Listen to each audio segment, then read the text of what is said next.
ഇസ്രായേലിനെതിരെ യുദ്ധക്കുറ്റം ചുമത്തണമെന്ന് ചൈന ആവശ്യപ്പെട്ടു. UN സഭയുടെ അടിയന്തര മീറ്റിംഗിൽ സംസാരിക്കവെയാണ് ചൈനയുടെ പ്രതിനിധി മാ സിൻമിൻ വൈകാരികമായി തന്നെ ഇസ്രായേലിനെ വിമർശിച്ചുകൊണ്ട് സംസാരിച്ചത്. വളരെ അപൂർവമായ രീതിയിലാണ് ഇസ്രായേലിനെതിരെ ചൈന സംസാരിക്കുന്ന കാര്യങ്ങളൊക്കെ റിപ്പോർട്ട് ചെയ്യപ്പെടാറുള്ളത്. അവർ ഏറെക്കുറെ മിഡിൽ ഈസ്റ്റുമായിട്ട് ബന്ധപ്പെട്ട വിഷയത്തിൽ മൗനം പാലിക്കുന്നവരാണ്. വല്ലാത്ത രീതിയിൽ ഇടപെടലൊന്നും സാധാരണഗതിയിൽ ഉണ്ടാവാറില്ല. വ്യക്തിപരമായ രീതിയിലുള്ള ബന്ധങ്ങളാണ് അതിലേറ്റവും കൂടുതൽ ബന്ധമുള്ളത് ഇറാനുമായിട്ടാണ്. മിഡിൽ ഈസ്റ്റുമായിട്ട് ബന്ധപ്പെട്ട് ചൈനക്കുള്ള ബന്ധം തീരെ കുറവാണ്. ഇപ്പോൾ ഒക്ടോബർ 7-ാം തീയതിയുള്ള ഹമാസ് ആക്രമണത്തോടു കൂടിയാണ് ഏറെക്കുറെ ഈ മിഡിൽ ഈസ്റ്റിലേക്ക് ചൈന നിലപാടുകൾ മാറ്റുകയും അഭിപ്രായങ്ങൾ മിതപ്പെടുത്തുകയും അതോടൊപ്പം തന്നെ അറബ് രാജ്യങ്ങളുടെ അല്ലെങ്കിൽ ഫലസ്തീൻ്റെ ശത്രു വിഭാഗത്തെ വിമർശിച്ചുകൊണ്ട് രംഗപ്രവേശനം ചെയ്യുകയും ചെയ്യുന്നത്. അതിൻ്റെ ഭാഗമായിട്ട് തന്നെയാണ് ഇസ്രായേലിനെതിരെ യുദ്ധക്കുറ്റം ചുമത്തണമെന്ന് കഠിനമായിരിക്കുന്ന പ്രയോഗത്തോടു കൂടി തന്നെ ഈ ചൈന പറഞ്ഞിരിക്കുന്നത്. അത് വലിയ രീതിയിലുള്ള വാർത്താ പ്രാധാന്യമുള്ള വിഷയമായിട്ട് തന്നെ മാറിയിരിക്കുകയാണ്. പറയുന്ന കാര്യം ഇങ്ങനെയാണ്: മാനുഷിക സഹായം തടയുന്നത്, കൂട്ടക്കൊലകളും വംശഹത്യയും, അന്താരാഷ്ട്ര നീതിന്യായ വ്യവസ്ഥയും കോടതിയെയും വെല്ലുവിളിക്കുന്നത്, ഇതൊന്നും അംഗീകരിക്കാൻ വേണ്ടി പറ്റില്ല. ലോകത്ത് ഏതൊരു രാജ്യം ആ പ്രവൃത്തി ചെയ്താലും തീർച്ചയായിട്ടും അവരെ ബഹിഷ്കരിക്കേണ്ടതും വിമർശിക്കേണ്ടതും വേണ്ടി വന്നാൽ നടപടിയെടുക്കേണ്ടതുമാണ്. നടപടി ഏത് തരത്തിലാണ് എന്നുള്ള കാര്യത്തെക്കുറിച്ചുള്ള വിവരങ്ങളൊന്നും പറഞ്ഞിട്ടില്ല.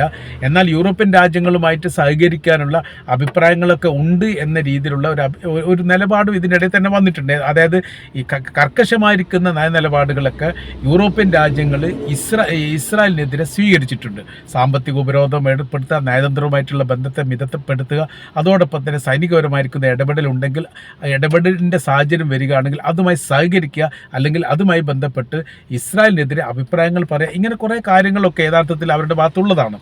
ഇപ്പോൾ ചൈന പറയുന്ന കാര്യം എങ്ങനെയാണ്: ഫലസ്തീൻ മറ്റ് രാഷ്ട്രങ്ങളെപ്പോലെ സ്വതന്ത്രമായ രീതിയിൽ ജീവിക്കാനുള്ള അധികാരം ആ രാജ്യത്തെ ജനങ്ങളുണ്ട്.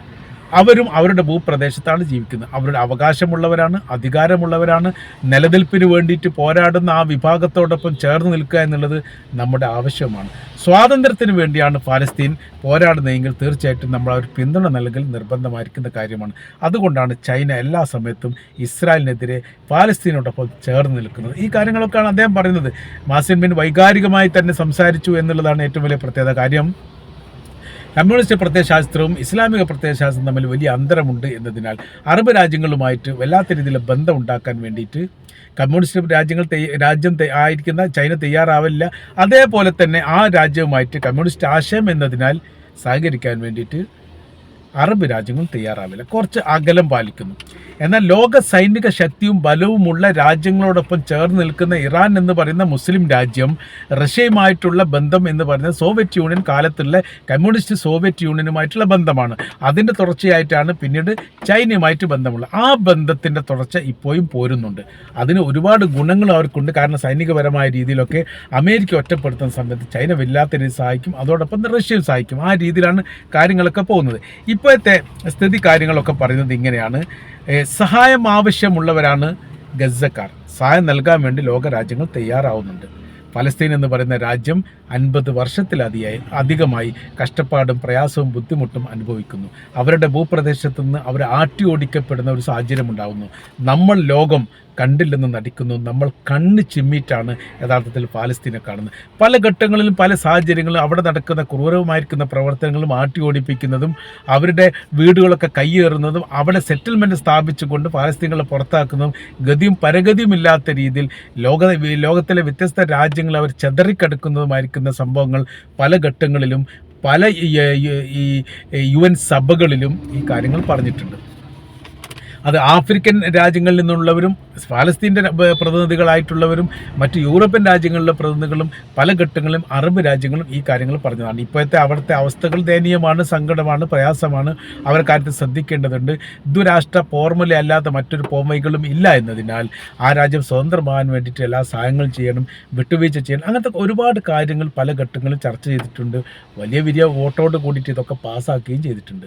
അതിൽ 200 ആൾ പങ്കെടുത്ത മീറ്റിങ്ങിലൊക്കെ പല ഘട്ടങ്ങളിൽ 185 രാജ്യങ്ങൾ പോലും പാലസ്തീന് അനുകൂലമായിരിക്കും നിലപാടെടുക്കുകയും ഇസ്രായേൽ വിരുദ്ധമായിരിക്കും സമീപനം സ്വീകരിക്കുകയും ചെയ്തിട്ടും UN സഭയ്ക്കൊന്നും കാര്യമായിട്ടൊന്നും ചെയ്യാൻ വേണ്ടി പറ്റില്ല. അപ്പോൾ ഇപ്പോഴത്തെ സ്ഥിതി കാര്യങ്ങളുടെ ഒരു സങ്കടകരമായിരിക്കുന്ന ഒരു അവസ്ഥകൾ വിവരിച്ചുകൊണ്ടാണ് മാസിൻ മിൻ പറയുന്നത് ബഹുകക്ഷി, അത് ഈ അമേരിക്കയെ വിമർശിച്ചുകൊണ്ട് ഒരു ഭാഗം കൂടി അതിൽ കാണാൻ വേണ്ടി സാധിക്കുന്നുണ്ട്. ബഹുകക്ഷി ശ്രമങ്ങളെ ദുർബലപ്പെടുത്തുന്ന ഏകപക്ഷീയമായിരിക്കുന്ന നടപടികൾ ചില രാജ്യങ്ങൾ സ്വീകരിക്കുന്നു. ഉദ്ദേശിച്ചത് അമേരിക്കയാണ്, എന്നാൽ അമേരിക്കയുടെ പേര് പറയാത്ത രീതിയിൽ ആ കാര്യങ്ങൾ പോകുന്നു. പല രാജ്യങ്ങളും ചേർന്ന് നിന്നുകൊണ്ട് പ്രശ്നപരിഹാരത്തിന് വേണ്ടി ശ്രമിക്കുമ്പോൾ ചില രാജ്യങ്ങൾ ഏകാധിപത്യ നിലപാട് സ്വീകരിച്ചുകൊണ്ട് അത്തരം ശ്രമങ്ങളെ അട്ടിമറിക്കുന്ന ഒരു പ്രവണത ചെയ്തു വരുന്നു. നമ്മൾക്കത് യോജിക്കാൻ വേണ്ടി പറ്റാത്തതാണ്. അത്തരം രാജ്യങ്ങൾ നയനിലപാടുകൾ മാറ്റുകയും അവരെ ഒറ്റപ്പെടുത്താൻ വേണ്ടി രാജ്യങ്ങൾ മുന്നോട്ട് വരികയും ചെയ്യണം. 135% നികുതി ഏർപ്പാടാക്കിയത് ട്രംപ് അധികാരത്തിൽ വന്നതിന് ശേഷം ചൈനക്ക്. ചൈന അതിൽ തിരിച്ചടിച്ചിട്ടുണ്ടെങ്കിൽ പോലും ഇതെല്ലാം യഥാർത്ഥത്തിൽ രാജ്യത്തിൻ്റെ നയതന്ത്ര ബന്ധത്തെ സാരമായിട്ട് ബാധിക്കുന്ന പ്രവൃത്തിയാണ്. അമേരിക്കയുടെ പ്രസിഡന്റിനെ സംബന്ധിച്ചിടത്തോളം അയാൾ എന്താണ് ചെയ്യുന്നതെന്ന് ശരിക്കും പറഞ്ഞാൽ അയാൾക്ക് അറിയില്ല. അയാൾ പറയുന്ന കാര്യങ്ങളല്ല പിറ്റേ ദിവസം ചെയ്യുന്നത്, പിറ്റേ ദിവസം പറയുന്ന കാര്യങ്ങളല്ല പിറ്റേ ദിവസം അയാൾ പറയുന്ന കാര്യങ്ങൾ മാറ്റി പറയുകയും ചെയ്യുന്നു. അപ്പോൾ ഏതൊരു കാര്യത്തിൽ നിന്ന് ഉറച്ചു നിന്നുകൊണ്ടൊരു നിലപാടെടുക്കാൻ വേണ്ടി സാധിക്കാത്ത അമേരിക്കയിലെ ആദ്യത്തെ പ്രസിഡന്റ് പേരാണ് ഡൊണാൾഡ് ട്രംപ് എന്ന് പറയുന്നത്. ബൈഡൻ്റെ കാലത്ത് കുറച്ചും കൂടി പക്വതയോടൊക്കെ ഈ വിഷയങ്ങൾ കൈകാര്യം ചെയ്തിട്ടുണ്ട്. എന്നാൽ ഇപ്പോൾ അങ്ങനെയല്ല. ഇപ്പോൾ രണ്ട് രീതിയിലാണ് അദ്ദേഹം നിലപാട് സ്വീകരിക്കുന്നത്. ബൈഡനെ സംബന്ധിച്ചിടത്തോളം ഇസ്രായേലുമായിട്ടുള്ള ബന്ധത്തിനോടനുബന്ധിച്ച് പരസ്യമായിരിക്കുന്ന ഒരേ ഒരു നിലപാടായിരുന്നു. ആ രാജ്യം നിലനിൽക്കണം, അവർക്ക് പ്രതികരിക്കാനുള്ള അവകാശങ്ങളുണ്ട്, അവരുടെ സുരക്ഷിതത്വം ഉറപ്പുവരുത്തേണ്ട അവരുടെ അവകാശമാണ്, അതിന് വലിയ രീതിയിലുള്ള സഹായങ്ങൾ തങ്ങൾ ചെയ്യും എന്നുള്ള നിലപാട് ഉറച്ചു തന്നെ പറഞ്ഞു. ട്രംപ് അധികാരത്തിൽ വന്ന സമയത്ത് അത് മറ്റൊരു റൂട്ടിലേക്കാണ് അത് പോയത്. പൂർണ്ണമായിരിക്കുന്ന സഹായവും പിന്തുണയും ഇസ്രായേൽ നൽകുന്നു, എന്നാൽ പരസ്യമായ രീതിയിൽ ഇസ്രായേലിൻ്റെ എല്ലാ നിലപാടുകളെയും അംഗീകരിക്കുന്നില്ല. വെടിനിർത്തലുമായിട്ട് ബന്ധപ്പെട്ട കാര്യത്തിൽ ഇസ്രായേലിൻ്റെ നിലപാടിനോടൊപ്പം ചേർന്ന് നിൽക്കുന്നു. ആയുധങ്ങൾ നൽകില്ലെന്ന് അവർ പറയുന്നു, എന്നാൽ രഹസ്യമായിട്ട് ആയുധം നൽകുകയും ചെയ്യുന്നു. കരാർ വ്യവസ്ഥ കുറച്ച് വർഷങ്ങൾ കൂടി ഉണ്ട് എന്നതിനാൽ 2050 വരെയൊക്കെ പറയുന്നുണ്ട്. നമ്മൾ 2025 നിൽക്കുന്നു. 2050 വരെ നിലനിൽക്കുന്ന സൈനിക ആയുധ ഇടപാട് സംബന്ധമായിരിക്കുന്ന കരാർ വ്യവസ്ഥ ഇസ്രായേലും അമേരിക്കയും തമ്മിലുണ്ട് എന്നതിനാൽ അവർക്ക് കൊടുക്കാതിരിക്കാൻ വേണ്ടി പറ്റില്ല. അവർ അഡ്വാൻസ് പണം തന്നതാണ് എന്നതിൻ്റെ ഇടയിൽ ഒരു പ്രതിനിധി പറഞ്ഞത്, അമേരിക്കയുടെ ഭരണകക്ഷിയിൽപ്പെട്ട ഒരു പ്രതിനിധി പറഞ്ഞ് വലിയ വിവാദമായിരുന്നു. ഇപ്പോൾ അവർ പറഞ്ഞു വെക്കുന്ന കാര്യങ്ങൾ ഇങ്ങനെയാണ്: ഫലസ്തീൻ്റെ സ്വാതന്ത്ര്യമായിട്ട് ബന്ധപ്പെട്ട കാര്യത്തിൽ ഞങ്ങൾ മുന്നണിയിൽ തന്നെ ഉണ്ട്, അല്ലെങ്കിൽ മുൻപിൽ തന്നെ ഉണ്ട്. നമ്മൾക്കത് ആ പ്രശ്നം പരിഹരിക്കാൻ വേണ്ടി ഞങ്ങൾ ഏതറ്റം വരെ പോകുന്നൊക്കെയാണ് അമേരിക്ക പറയുന്നത്. എന്നാൽ അമേരിക്ക എന്ന് പറയുന്ന രാജ്യം ഒരു മണിക്കൂർ വിചാരിച്ചാൽ പോലും അവസാനിക്കുന്ന യുദ്ധമേ ഉള്ളൂ.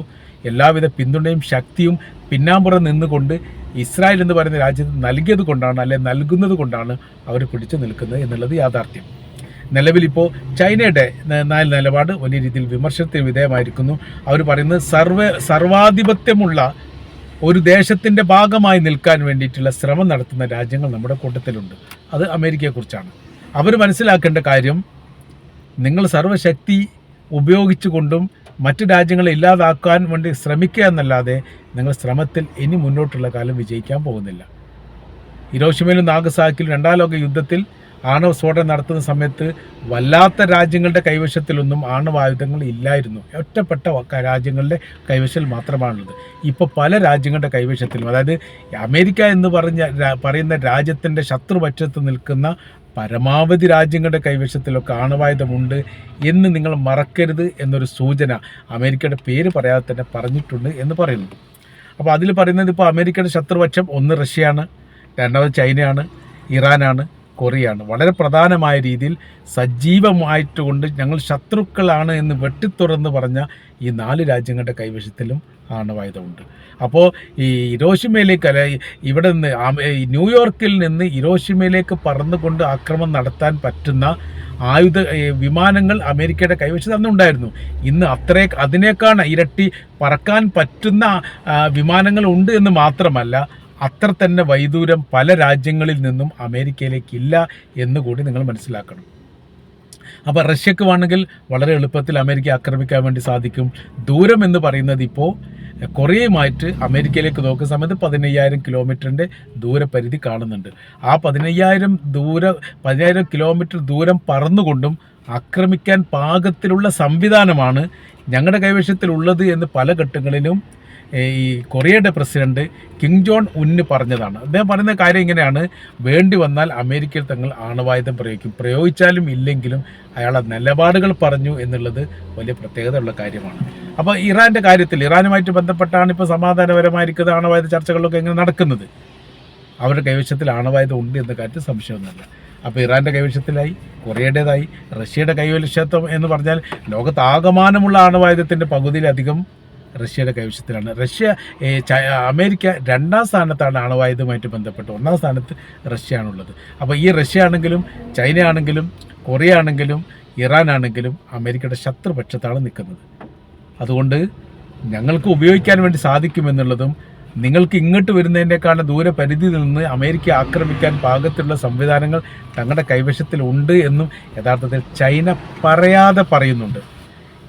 ഇസ്രായേലിനെയും ഈ അമേരിക്കയും രൂക്ഷമായ വിമർശനം നടത്തിക്കൊണ്ടാണ് യഥാർത്ഥത്തിൽ ചൈനയുടെ പ്രതിനിധി പ്രസംഗം അവസാനിപ്പിക്കുന്നത്. പക്ഷേ എവിടെയും ഇസ്രായേലിൻ്റെ പേരല്ലാതെ അമേരിക്കയുടെ പേര് പറയാതിരിക്കാൻ വേണ്ടി അദ്ദേഹം വലിയ രീതിയിൽ ശ്രമം നടത്തി എന്നുകൂടി നമ്മൾക്ക് മനസ്സിലാക്കാൻ വേണ്ടിയിട്ട് കഴിയും.